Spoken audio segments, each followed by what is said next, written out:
listening to one of the most powerful shows on radio. Welcome. This is the Urban Survivalist Show. Hello, East Texas. My name is Shane Richardson, and welcome to the Urban Survivalist Show. I am honored to be your host for the next half hour. We've got an exciting show lined out for you. It's only 30 minutes, and I'm going to do my best to try to keep it within 30 minutes and discuss the topics that we're going to discuss today. Hang on to your hat, because we pull no punches today. I have a gentleman by the name of George Ure. He is a trends forecast, economist, or what's called a long wave economist. He has, and really truly one of the brightest on the planet. He predicts, and has been a trends forecaster, that many of the financial institutions out there use to hedge bets and to make their investments, and has done it for years. But over the last, I'd say, probably 7-8 years, his forecasts have been so right on that it is absolutely amazing, and has kind of made him a little superstar in the world of economics and trend forecasting.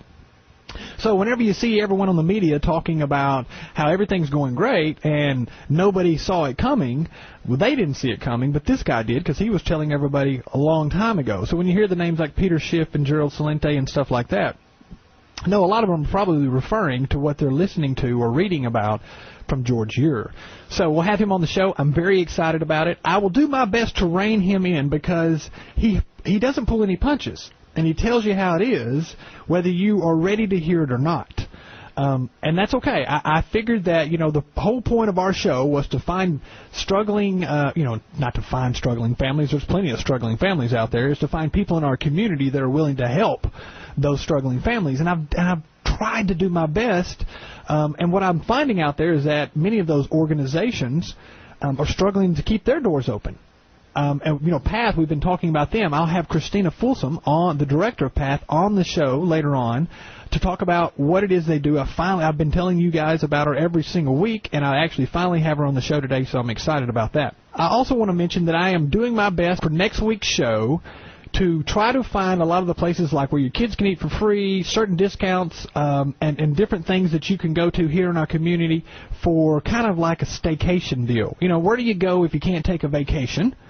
And you don't have a whole lot of money to go on a vacation? Are there some places here locally that you can go and still have a great time with your family if you don't have a whole lot of money? And so those are some things that I wanted to talk about, because we're always talking about doom and gloom, and I know everyone is struggling sometimes just to put food on the table. But at the same moment, you try to shelter your kids as much as possible from that, and so you still want to try to, have a vacation. You just maybe can't afford to go so far. So we're going to be talking about that on the show next week, and so please stay tuned and listen to that. So now I will waste no time, and we will jump right into the show and get George Ure on the show. He'll be calling in just a second, and I'm telling you guys, I'm just tickled to death, and we're going to have him on the show. And I'm going to slowly introduce you to George, because I don't know if East Texas is ready to hear what this guy's got to say. But we will see, and we will do our best to see if we can acclimate the public and slowly have him on as and he may not pull any punches today. He may just hit us right in the teeth. We'll see. Now, before we have George on the show, let me go ahead and give a big shout-out to my sponsors for the last month and a half, and that is Mike Hester at Driver's Choice over in White Oak, Texas. If you're looking for a great pre-owned car, Driver's Choice in White Oak, Texas, Mike Hester will definitely take care of you. And then Joe Boys You Pull It, Joe Boys Towing and bumper-to-bumper collision repair, owned by Ricky Evans over in Longview. Both of those guys have been our sponsor for the last month and a half. We appreciate both of them. Thank you so much for being for contributing to our show and keeping us on the air. Now, waste no more time. Let's bring on, I believe George Ure is on the phone. And listen, I have been following this guy for a while. I have been tweeting about him. I have been talking about him. I told you last week that he was the smartest man on the planet. And we laughed about that. He said, Shane, don't tell people I'm the smartest man on the planet. Actually, who got the biggest laugh was my wife. I think she's still laughing at that. Well, let me tell you guys a little bit about George and what I do know. He does hold a master's in business administration with a focus on long long-wave economics from the California Pacific University. He's a co-holder of 4 patents related to battery state-of-charge instrumentation and has a patent pending on measuring user-friendliness of enterprise software. He's been senior vice president of an international airline, a vocational school president, and he has his website, urbansurvival.com, where he focuses on those long-wave economics. He's the publisher of that urbansurvival.com article, People Economics, sorry about that. Peoplenomics, but that's close. Sorry about that, Peoplenomics.com, IndependenceJournal.com, and it goes on and on. Really, I could spend the rest of the show on some of the stuff that you've worked on, George, but here's one last thing I wanted to say, because I found this quote online that someone had said about you, and this is from a financial let's say, institution that is very reputable. We won't mention any names, but they said, let me see if I can find it right here. Here it is. George has the unique ability to draw various resources and data points together and integrate them into a concise, readable report with an overall insight that many people lack. This ability makes his site a must-read each day for busy executives who are interested in hearing the real truth about the economy, not just the Holy smokes! Yeah. That's on the internet? That's on the internet. See, you can't believe anything you read on the internet. I mean, it's totally exaggerated. I hear you. Well, listen, I tell you what, I have been following you for only a short time. You know, when I started the show, I came up with the name The Urban Survivalist Show, and then a guest says, hey, did you get inspired from the urbansurvival.com? I went, crap, I didn't even know there was an urbansurvival.com, and I started looking into it, and it blew me away, because here was a guy who finally was talking sensible, making sense. Let's just say, so many people are on TV now, George, and they go, we didn't see it coming. We just had no idea that this collapse was coming. And then you got people like you and Peter Schiff and Gerald Celente and other big economists out there, Jim Rogers, who had been telling us. I'm like, well, of course, and that, I guess, is really one of the main things to focus on, is that it's not that no one saw it coming. Right. No one in the mainstream, who most people are somewhat hypnotized by, was allowed to say that it was coming. Yeah. There are a lot of us out in I guess I'd call it the economic fringe, those of us who either make money trading or make money in our consulting practices and so forth. And it's been obvious since 2000, when the internet bubble broke, that where we were going was going to be a very unhappy place. And so just to give you the long and the short of it, the internet bubble began to break in the spring of 2000.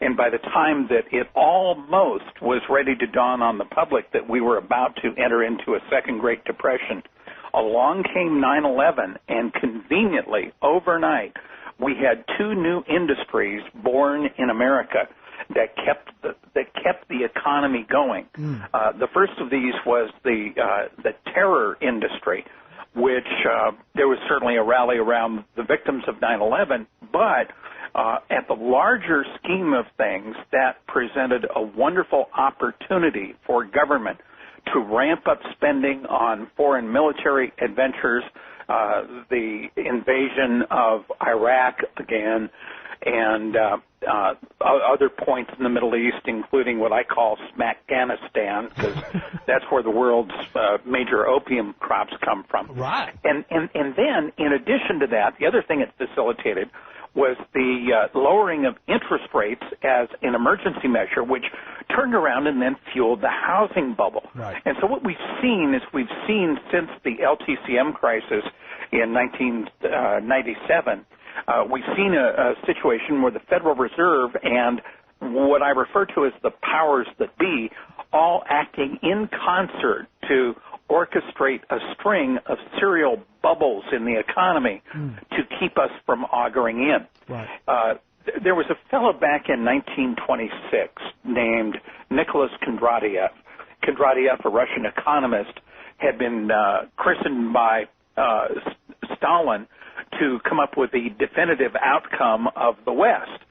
And he wrote to Stalin along the lines of, I've got good news and bad news. The good news from the standpoint of the communists in the Stalin era in the 1920s was that the West would sink into a terrible economic depression. Wow. And so Joe Stalin, of course, was going, oh, that's wonderful news because communism will rule the world. Unfortunately, Kondratiev said yes, but the good news for us flips around, and the bad news becomes they're going to rise stronger than ever. And Kondratiev had done research going back to the 1200s using historical grain prices in the Middle Ages. And he concluded that there was a 50 to 65 year kind of a wave in the economy. You can also find it going biblically all the way back into the book of Leviticus, where every 50th year is a jubilee year when all debts are forgiven. Now, the reason that this is so important in today's economy is that in 1913, the bankers took over operation of the monetary system in the United States when Congress, essentially in the wee hours of December, just at Christmas break, abdicated and turned their money creation power over to essentially what's a group of central bankers. I call them banksters because they're the folks that somehow don't find anything wrong with charging consumers 33, 34% interest on credit cards. Until about 1960 or so, we lived in a country where the interest rates were pretty much capped at 12%. Those were called the usury laws. In the late 1960s, however, credit card companies began operating out of state and would send their credit card statements from a state which had lesser usury laws, like the Dakotas, and they'd send them to states where, for example, Washington State, where I was born, had a very strict 12% usury limit. And what happened was, in a famous line of U.S. Supreme Court cases, it was ruled that when it comes to interstate commerce, the state usury laws don't mean anything. And since the bankster lobby has managed to prevent meaningful usury laws being applied nationally, we find ourselves at the extreme of a Kondratiev long wave bubble, which began in the 1930s and continues today. Ultimately, a friend of mine and I, we called it the the Bazurek-Ure correlation, demonstrated that such bubbles cannot go past about 85 years simply because money compounding past about 85 years goes nonlinear into hyperinflation. So I don't think we'll have too much longer to wait. The current problems of deflation, in my view, are likely to resolve as the hyperinflationary case, which argues that if you can hang on to your home for the next couple of years, which means hanging on to a job, then you've got